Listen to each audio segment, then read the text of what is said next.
Hello and welcome. This is Matthew David Hurtado, and today is pretty cool because, as you know, my work is about allowing and manifesting and creating the type of dream lifestyle that you desire with least effort. And I couldn't think of a better person than Sharrie Williams to come on, because we're going to talk about something that everybody knows. Everybody's heard of the Maybelline Dynasty. If you've walked into I guess Walgreens or any place you want to go pick up, now I'm not a woman here, but if you want to pick up some eyeliner or something like that, you know what Maybelline is. But the story is incredible, and I have done a little bit of research, and I looked at a couple of videos online, and we just got into the basics of the story. So I wanted Sharrie to come on and give us some more in-depth information. So welcome to the call, Sharrie. Oh, it's a pleasure to be here, Matthew. Thank you. So I've got these lists of characters here. I've got Mabel, Noel, Lyle, Tom, Evelyn, Preston, you, and it's quite a story. So where do we begin with this Maybelline Dynasty here? Well, I guess it would begin at the beginning, which is in 1915. Okay. When my Auntie Mabel, my great Auntie Mabel, had put a product on her eyebrows that caused them to fade and burn her skin, and she concocted a formula of Vaseline with a burnt ash from a burnt cork and put that concoction on her eyebrows and eyelashes. Her brother walked in and asked what she was doing, and she said, "I'm making this up because it's going to soothe and heal and darken my eyebrows and eyelashes." And he was pretty mesmerized because he was a young entrepreneur who sold things in classified magazines like joke gifts and razors and risque postcards. But he needed to think of a product that would keep being reordered. So he asked her if there was anything on the market like that. And she said, "No, there's lipstick and rouge and powder, but eyes are the one feature of the face that there's nothing to be applied." And so he went to a friend of his who had a chemistry set, and they concocted the first little product called Lash Brow Een. And then he changed the name and called it Maybelline in honor of his sister who gave him the idea. I love that. There's so much there. There are so many wisdom keys there. It sounds like Tom Lyle was brilliant. Now, I heard you talk about how he had failed 3 times prior to this. Is that correct? Well, yes, he did. He failed because he just couldn't come up with a product that would take off. Yep. He got a job at Montgomery Ward to learn. I think he was probably around 17, 18. He got this job in the mail order department, and he learned how to do catalogs. And he decided that was going to be the business that he was going to go into in 1915. Yeah. But he needed, just like we do today, to start any new kind of business, he needed backing. He needed money, to do an advertising campaign and to try to get the product out there. So he went to his brother, who had saved $500 to marry his sweetheart, and he begged him to postpone his wedding for a year and give the $500 to him so that he could do this campaign. And his brother Noel said, "How can I trust you? You've had these ideas. You've failed before. How can you expect me to give up the money I saved for a year to marry Frances?" But then Frances tried the product, and she said, "I think it's going to be a go, and I'm willing to postpone the wedding for a year." So yeah, that was one of the first tests, and it took off like they had no idea. In fact, the family had to carry suitcases get to the train station and fill them with all of the cards that were coming in with bubble gum and tape and everything else, holding nickels and dimes and quarters. And they carried the bags of Maybelline bags of envelopes back to the kitchen, and the whole family sat around the table and they packaged the Maybelline products and sent them back to the people. And then by 1916, women said, "Why don't you put a darkener in it?" Because lash browing was basically just to heal and and maybe make the eyebrows and eyelashes kind of twinkle a little bit in the light. And that's when he decided again to do another big campaign calling it Maybelline. And this time there was no question. It took off because at the same time World War I was beginning, and so were the silent films, the movie industry in Hollywood. And so people were starting to become acquainted with the movie stars being seen on the screen with those eyes made up with dark coal. So this ordinary American woman began to have the nerve to put that product on their eyes. Maybelline also fell during the Depression, and Brother Noel once again came in and bolstered up the company because he was a saver and he had enough money to get the company going through that. So yes, Maybelline did go up and down, but never did it absolutely die. In fact, they bought up all the other little mascara, and Maybelline's name never had any competition. And it was sold in 1968, still owning 75% of the market. Yes, I heard that it was, I think it did, it did 360,000, and then it grew into a $30 million enterprise, and it was sold for $332.3 million. Is that correct? Well, I mean, it started with $500, and then in 1967, it was actually, Tom Lyle decided he wanted to sell the company because he couldn't go on. He was in his 70s. His lifetime partner, Emery, had died, and he couldn't go on without him. So he put the company up, and everybody wanted it, but nobody had the cash like Plow Incorporated did because they were a pharmaceutical company. So they came in and they offered $100 million cash, and Tom Lyle structured the deal so that it would float for 3 months. And during the 3 month floating period, he did more to beef up advertisements, and his product at that time was called Grape Lash. It was one of the first wand mascaras. And so by the time that the date came to sell and transfer the stock, it had gone up 33%. So it basically sold for $133 million, which does not sound like that much now. But if you think of the how much a dollar would be now compared to in 1967, the company is, way over a $2 billion company today. Yeah, I agree.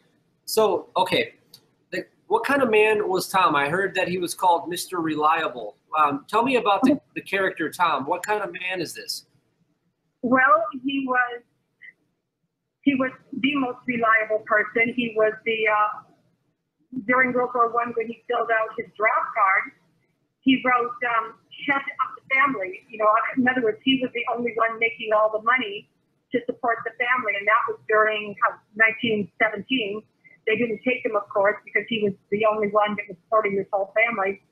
And that's how he got the name Old Reliable, because he continued to take care of the family until basically even the generations today still are, grateful for what he did to make their lives so good today, because he incorporated Maybelline in 1954, but he only gave the stock to the family.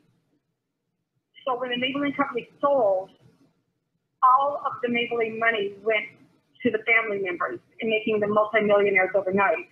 Now, had he not been gay back then at that point, he may have been married 2 or 3 times and had 10 kids.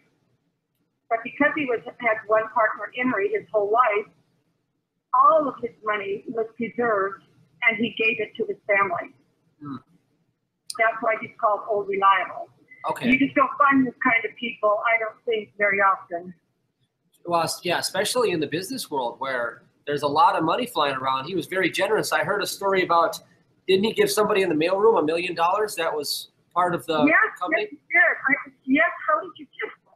Wow, I am pretty impressed. Yes, there was a man who worked in the mailroom since the beginning of the company.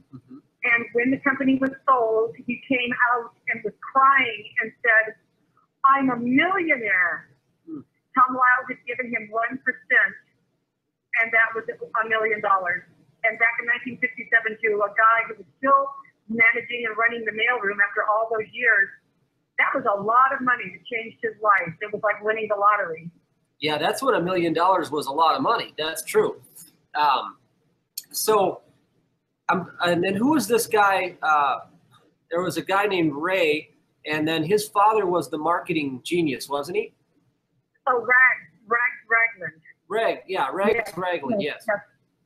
Well, in the beginning of the company, it was just Tom Lyle and his brother and Mabel, the namesake of the company, and the family. The family was just running this. It was a small company, but they were doing really well. But the Depression came and kind of knocked them down. And they got a knock on the door one day from this guy, Ragland, who was a graduate, a marketing degree, and that was pretty big back in 1932. And he said, I've been watching the Maybelline company for a year, and I believe that I have what it would take to really take this company to the moon. And Tom Lyle said, well, I don't know. We've been doing pretty good just by ourselves. And he said, look, let me work for you for 6 months, and if I don't double your profits, you can let me go. Well, he worked for him for 6 months, and he more than doubled the profits. Ragland became the marketing genius that did take the Maybelline company to the moon. That's incredible. In 6 months to double a company, that's overnight. What were some of the things that were deployed? What was some of the things that made it work? Rag was the first to come out with carded merchandise. That was his idea. What we take for granted today when you go into a CVS or whatever, you go over there and there are displays and there's cards with your merchandise on. I don't care what it is. You know what I'm saying? Yeah, I do. Mm-hmm. There was nothing before Rags came. There was no industry that had this genius. You would go into a dime store back in the 30s and the products would be strewn all over tables. You'd pick through them looking for something. Rags came up with these spinning displays that we take for granted now. I mean, cards, birthday cards, a display, the turns, the twirling display. That was his idea. Carded merchandise was his idea. The bubble wrap, where the merchandise is put on the card and then the plastic bubble is over it, was his idea. Tom Lyle's first idea was before and after advertising. Where Ragland was the marketing genius, Tom Lyle was the advertising genius. So Rags took care of everything inside the company and worked with the all of the store owners getting the products made and to the drugstore, where Tom Lyle in Hollywood, working with all the big movie stars, was the one to in dime stores where Rags had products. Okay. Yeah, I remember. It was a very small group of people handling this in Chicago. And today it would take thousands of people to handle what a handful of people did back then. Maybelline was known as the wonder company, the little engine that could. Yeah, it sounds like, it's like an all-star team that just sort of synchronistically found their way to each other. Yeah, you have your friend there with you? No, it's this dog, but go ahead. Okay. Well, yes, it's like an all-star cast that sort of found their way to each other, and it's amazing. You're right, it's like synergy. It was synergy.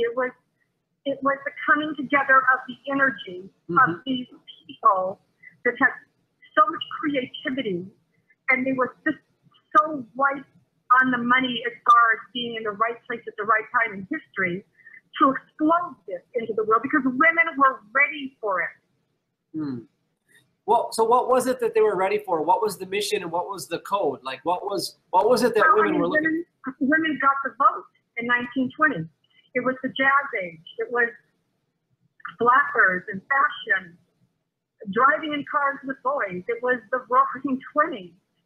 And before that, nobody would put anything on their eyes because it was the Victorian age. But after World War I, it became the jazz age.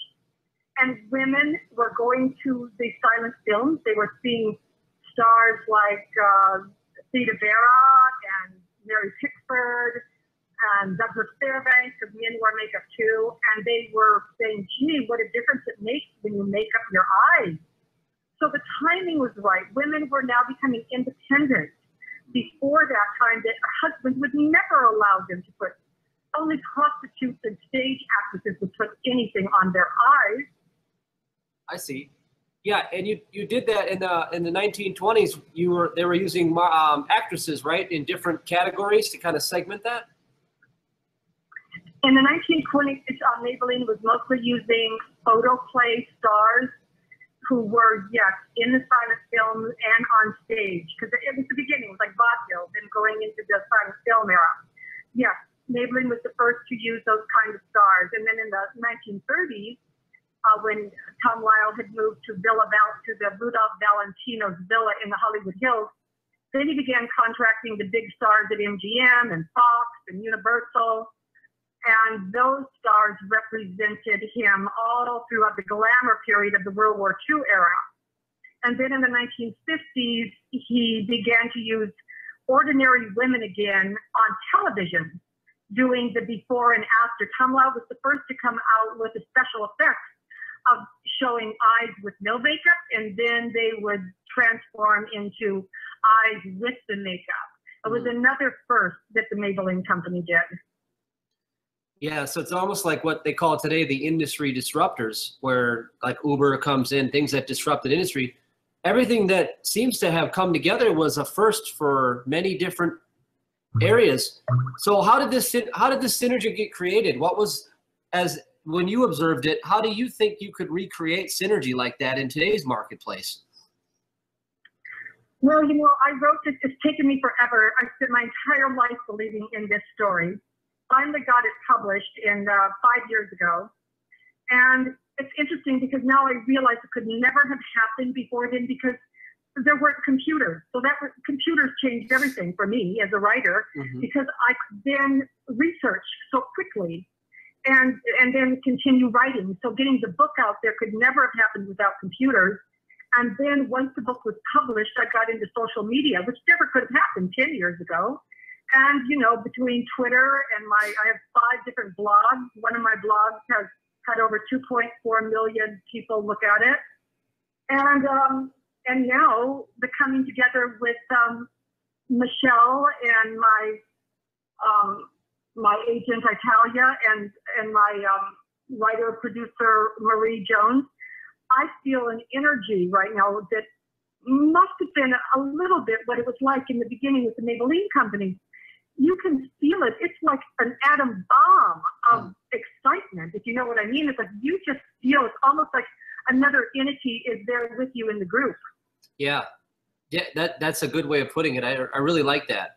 And I've experienced that before in my own life when a company went from, you know, 0 to several million in a couple years. That's what it felt like.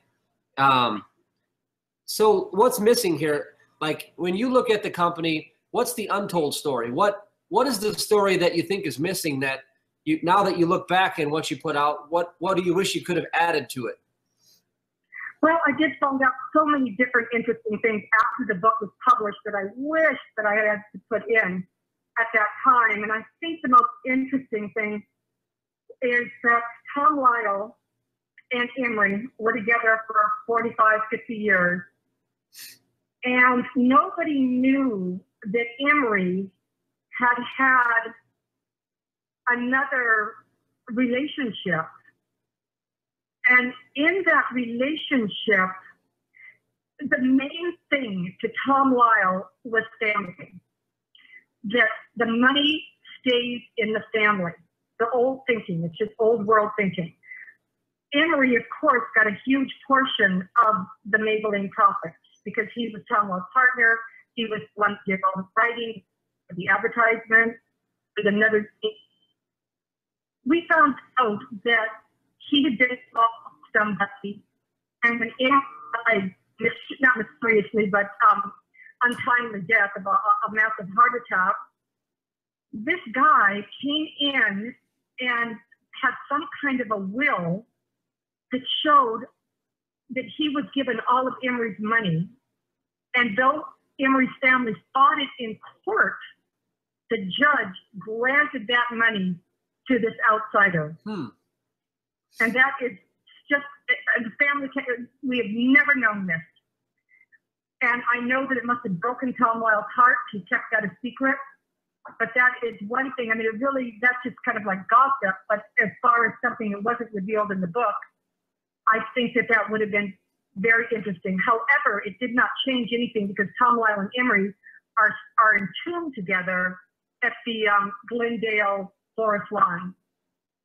Okay. But that is a story that, you know, as much as they were in love, Emery had this, the guy was much younger. He was like 40 years younger. Oh, wow. So put the whole thing together. That was something, in a way, I'm glad I didn't know, because the family would have been devastated to have that written. Yeah. But that was one thing. But there was you know, the Maybelline story is not just the making of a company.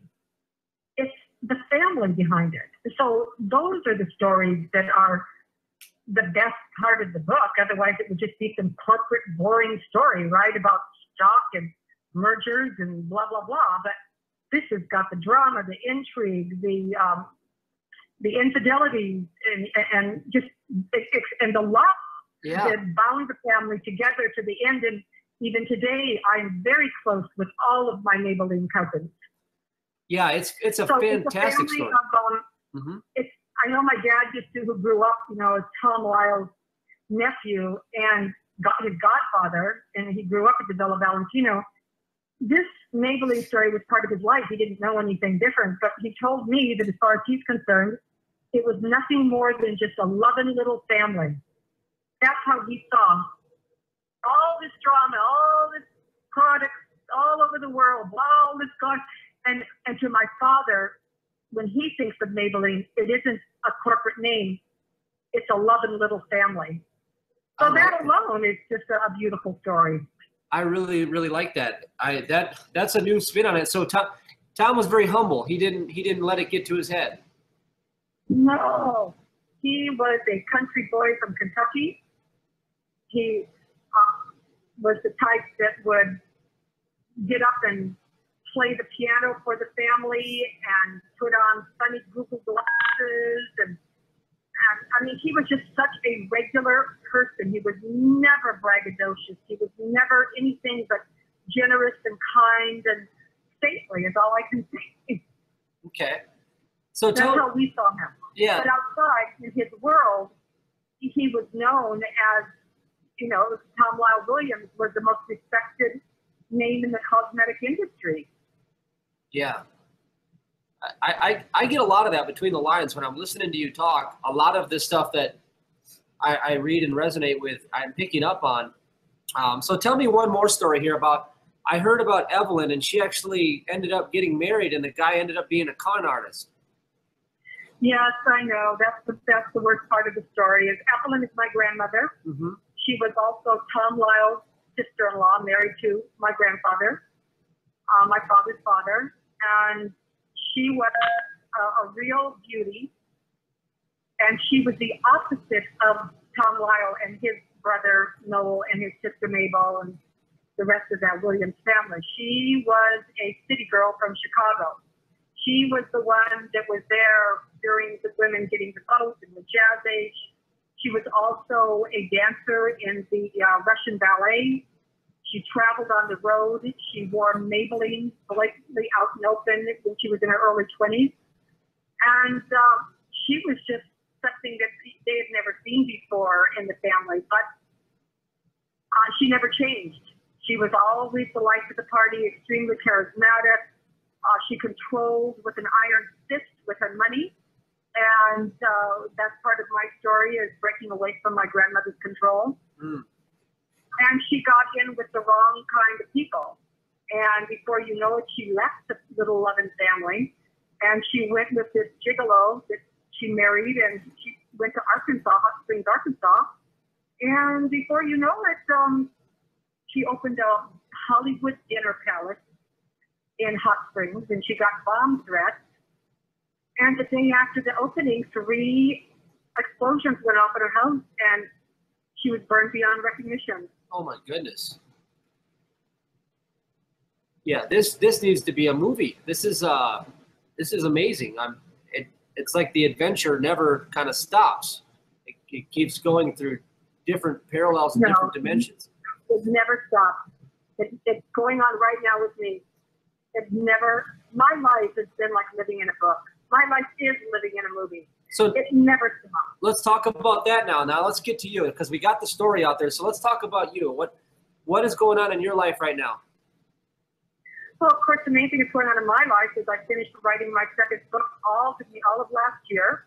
In December, it was optioned by Marie Jones and her Where's Lucy production company, brokered by my agent, Italia Gandolfo. And we're going for a miniseries. That's a TV series. That's what they're going to be pitching right now. So that's the main thing that I do, is like talking to you on the phone. I mean, you know, an interview. I did an interview and just posted it on my blog for York Business Management University in the UK. So, I mean, that's pretty much what I do. I do presentations. I go out and I speak, and I have a PowerPoint presentation showing all the beautiful Maybelline ads from the 20s and 30s and 40s, and then I show the family and the big cars and the Rudolph Valentino state, and I tell the story.